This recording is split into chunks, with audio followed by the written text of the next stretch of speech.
বিসমিল্লাহির রহমানির রহিম। সম্মানিত ভিউয়ার্স, আপনারা দেখরা আমার আজকের এই ভিডিওটি করার উদ্দেশ্য হলো আমাদের এলাকার যারা দেশ বিদেশে রয়েছেন আপনারা সহযোগিতার জন্য এই ভিডিও।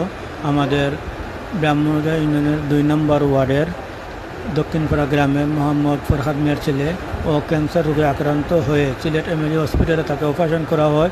পরবর্তীতে তার টাকার সমস্যা থাকায় তার